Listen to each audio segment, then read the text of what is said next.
देखो, मैं दोबारा नहीं कहूँगी। अब तुम मेरी बात गौर से सुनना। जब उसने ये कहा तो शहरयार उसके और नज़दीक आकर खड़ा हो गया। वो बौखला कर पीछे की तरफ हुई थी। क्या कह रहे हो तुम? कहीं तुम्हारा दिमाग तो नहीं खराब हो गया? इसके गाल शर्म से लाल हो रहे थे, मानो जैसे अंगारे की माने दहक रहे हों।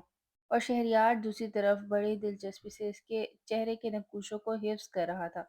बाजू लपेटते हुए बड़े दिलकश अंदाज में कहा, तुम खुद तो कह रही थी कि मेरी बात गौर से सुनो, इसीलिए तो मैं तुम्हारे करीब आ रहा था, ताकि कोई पॉइंट मिस ना हो जाए। रोहा ने अपनी उंगली उठाकर धमकी देने वाले अंदाज में कहा, मैं यहाँ तुमसे दो टोक बात करने के लिए आई हूँ। तुम तो अच्छी तरह से जानते ही होगे कि मैं तुमसे मोहब्बत नहीं करती। हाँ तो मुझे कौन सा तुमसे इश्क है? ये सब शहरयार ने उसकी बात को काटते हुए कहा था। और शहरयार की ये बात सुनकर तो वो बल खाती रह गई थी। तुम पहले मेरी पूरी बात सुनना पसंद करोगे? रोहा ने गुस्से में दांत पीसते हुए कहा, अगर तुम जंगली बिल्लियों की तरह मुझे कहोगी तो मैं बिल्कुल भी नहीं सुनने वाला। हाँ, अगर प्यार से समझाना चाहो तो दिलो जान से सुनने के लिए तैयार हूँ। वो उसे बहकी हुई नजरों से देखता और फिर उसके नजदीक हुआ था। रोहा ने अब की बार पूरी शिद्दत से अपने दोनों हाथों से उसे पीछे धकेला था और गुस्से से गुर्राते हुए बोली थी, अपनी लिमिट्स में रहो लड़के। मिस्टर शहरयार, तुम अच्छी तरह से जानते हो कि मैं उन लड़कियों में से नहीं हूँ जिनकी बाहों में तुम्हारे दिन और रात गुजरते हैं और जो तुम्हारे एक इशारे पे तुम्हारे पीछे खिंची चली जाती हैं। उसकी किसी भी तल्ख बात का शहरयार पर कोई असर नहीं हो रहा था। वो हंसते हुए सोफे पर बैठा, टांग पर टांग चढ़ाई और बोला, तुम्हारी हर बात सच है मैडम, लेकिन अभी जहां तुम खड़ी हो ना, ये मेरा कमरा है और कभी भी आधी रात को इस तरह मेरे कमरे में घुसने की जरूरत किसी ने नहीं की है। दरअसल वो आधी रात को ही इजाजत लिए बगैर उसके कमरे में उससे बात करने आ गई थी। अब जोहा को अपनी गलती का एहसास शिद्दत से हुआ था। शहरयार ने जब उसके चेहरे के तासुरात बदलते हुए देखे तो बोला, चलो अब रोने मत बैठ जाना, मैं तो बस मजाक ही कर रहा था। अब तुम्हारे साथ तो मजाक भी नहीं कर सकते। मिस्टर शहरयार, मैं तुमसे यहाँ दो टोक बात करने आई हूँ और वो ये बात है कि मैं तुमसे शादी नहीं करना चाहती। ये बात सुननी थी कि शहरयार जोर जोर से हंसने लगा। क्या कहा? शादी? तुमसे शादी करना भी कौन चाहता है? वो थोड़ी देर के लिए रुका और फिर से पागलों की तरह हंसना शुरू कर दिया, जिस पर रोहा फिर से गुर्राते हुए बोली, कहीं पागल वागल तो नहीं हो गए? मैं तुमसे यहाँ ये कह रही हूँ कि मैं तुमसे शादी नहीं करना चाहती और तुम हंस रहे हो। देखो, मैं तुमसे यहाँ बहुत सीरियस बात कर रही हूँ। ये सुनना था कि शहरयार एक बार फिर खड़ा हुआ और उसके पास जाने की कोशिश की। अब की बार रोहा के कदम पीछे हट रहे थे। वो जोर से जाकर दीवार के साथ टकराई, जबकि शहरयार उसके बहुत नजदीक आ चुका था। शहरयार की नजरों की तपिश उस अपने वजूद पर महसूस हो रही थी। उसने गड़बड़ाते हुए अंदाज में कहा, प्लीज मुझसे दूर हटो। शहरयार उसके और करीब आया, उसके कानों के पास झुकते हुए बोला कि हम दोनों के निकाह के कार्ड अब सब में बढ़ चुके हैं और कल हम दोनों का निकाह हो रहा है और तुम मेरी बेगम बनने वाली हो। और अब एक रात पहले आकर तुम मुझे ये सब कह रही हो कि तुम मुझसे निकाह नहीं करना चाहती। पागल मैं नहीं, पागल तुम हो रही हो। रोहा उसकी सांसों की तपिश अपने कानों में महसूस कर रही थी। दूसरी तरफ शहरयार ने जानबूझकर रोहा के कानों पर अपने लब रखे और इसके साथ ही उसकी कमर को मजबूती से अपनी गिरफ्त में ले लिया। रोहा को बहुत शिद्दत से महसूस हुआ कि कुछ गलत होने जा रहा है, मगर अब वो शहरयार के चुंगल में पूरी तरह से फंस चुकी थी। तुम सोच भी नहीं सकती हो लड़की कि यूं आधी रात को तुमने मेरे कमरे में आकर मुझे कितनी बड़ी मुश्किल में फंसा दिया है। जिंदगी में पहली बार मुझे अपने आप पर कंट्रोल करना मुश्किल लग रहा है। शहरयार उसके भरे भरे होठों को देखकर अपने होश खो रहा था और वो ये बात नजरअंदाज कर चुका था कि अभी उनका निकाह होना बाकी है। इससे पहले कि वो कोई और गुस्ताखी करता, रोहा ने पूरी कुवत से अपना पाँव उसके पाँव के ऊपर दे मारा। इसके बाद उसे कुछ होश आया और वो दर्द से कराता हुआ पीछे हटा। जालिम लड़की, ये क्या कर रही हो तुम?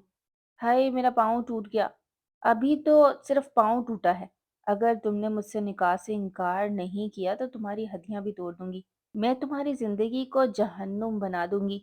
उसकी बात सुनकर शहरयार मुस्कुराया और एक बार उसे फिर से तंग करने लगा। ये बात तो मुझे अच्छे से पता है कि तुम किसी डायन से कम नहीं हो और इसीलिए तो मैं अपने आप को ज़हनी तौर पर तैयार कर रहा हूँ, ताकि अपनी हिफाज़त के लिए कुछ न कुछ जमा करके रखूँ। प्यारी लड़की, उठो और जाकर निकाह की तैयारियाँ शुरू करो, क्योंकि असल महाज तो निकाह के बाद ही होगा ना। हुँ? भूल है तुम्हारी, अगर मैं तुम्हें हासिल हो गई तो। चलो ठीक है, फिर मैं तुम्हारा नाम डायन ही रख दूँगा। वो भी अपने नाम का इकलौता था, कहाँ पीछे हटने वालों में से था।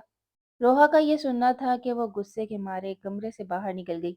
अभी वो भागने ही वाली थी कि शहरयार ने एक बार उसे फिर दबोचा था। ये क्या कर रहे हो तुम? ज़रा सी शर्म होती है इंसान में। हाँ, लेकिन तुम क्या जानो वो क्या होती है? शहरयार ने उसके कानों में एक दफा फिर से कोशिश की। अब तुमने मेरी नींद खराब कर दी है और तुम्हें उसकी सजा तो मिलनी ही चाहिए। दरअसल रोहा शहरयार की हरकतों से पहले ही वाकिफ थी। उसकी जिंदगी में कई लड़कियां आती जाती रही थी और रोहा को यही बात हजम नहीं हो रही थी कि वो एक ऐसे लड़के से शादी कैसे कर सकती है जिसका पहले लड़कियों से अफेयर रहा हो।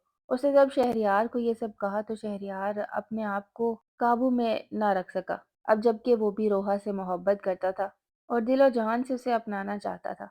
अपने ऊपर गौर व फिक्र करते हुए उसने रोहा को कहा, देखो लड़की, मैं मानता हूँ कि मैंने गलतियाँ की हैं, लेकिन अब मैं सिर्फ निकाह कर रहा हूँ और निकाह का यही मकसद होता है कि मैं दोबारा ऐसी गलतियाँ ना करूँ।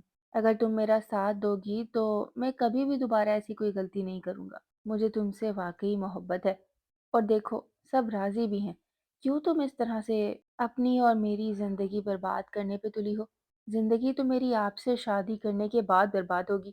मैं कैसे किसी ऐसे शख्स से शादी करूं जो पहले से ही दागदार हो। दोनों का सादगी से निकाह हो गया, लेकिन रोहा के दिल में अभी भी शहरयार के लिए नफरत बाकी थी, क्योंकि उसके पास और कोई ऑप्शन नहीं था। इस वजह से उसे वो निकाह करना ही पड़ा। अभी रुखसती में 2 महीने बाकी थे। शहरयार ने उससे वादा किया कि वो अपने आप को बदल देगा, मगर रोहा को ऐसा लगा था कि उसकी सारी जिंदगी बर्बाद हो गई। लेकिन इस दौरान शहरयार ने उससे कोई राब्ता नहीं रखा। शादी का दिन आया, मगर शहरयार चुपचाप खामोश। उसने रोहा को कुछ नहीं कहा और रोहा को दुल्हन बना छोड़कर ही कमरे से बाहर चला गया। रोहा ये देखकर काफी हैरान थी कि एक ऐसा शख्स जो कि शादी से पहले तक मुझे छोड़ नहीं रहा था, आज इतना चुपचाप कैसे हो गया। दिन गुजरते गए और शहरयार के रवैये में कोई तब्दीली नहीं आई। वो अच्छे से अपनी जॉब कर रहा था, अपने काम में काफी मसरूफ था। बस रात को सोने के लिए कमरे में आता और सोफे पे आकर सो जाता। असल में वो रोहा को टाइम दे रहा था। रोहा ने उसके अंदर ऐसी तब्दीलियां देखी तो उसे उससे वाकई मोहब्बत होने लगी। उसके दिल में शहरयार के लिए अब जगह बन रही थी। मगर शहरयार दूसरी तरफ बिल्कुल खामोश, वो रोहा की तरफ देखता भी नहीं था। असल में वो अपने किए पे बहुत शर्मिंदा था और वो रोहा से क्या कहता। एक दिन वो ऑफिस के लिए तैयार हुआ और जाने लगा तो रोहा ने उसे पकड़ लिया। उसके हाथों को अपने हाथों में लिया और उससे बात करने की कोशिश की कि तुम्हारा इस तरह का रवैया क्यों है। जिस पर शहरयार ने उसे बताया कि तुमने मेरे किरदार पे शक किया था और मुझे इतना बुरा भला कहा था, और अब मैं यही चाहता हूँ कि जब तक तुम्हें मुझ पर यकीन न हो जाए मैं तुम्हारे करीब भी मत आऊँ। ये कहता वो बाहर निकल गया। शाम को जब वो घर वापस आया तो रोहा फिर उसके सामने आ गई। उसने उससे दोबारा बात करने की कोशिश की। अब की बार उसने शहरयार को अपने गले लगाया और उससे कहा कि देखो, अब मैं तुम्हारे निकाह में हूँ और मुझे तुम पे भरोसा है।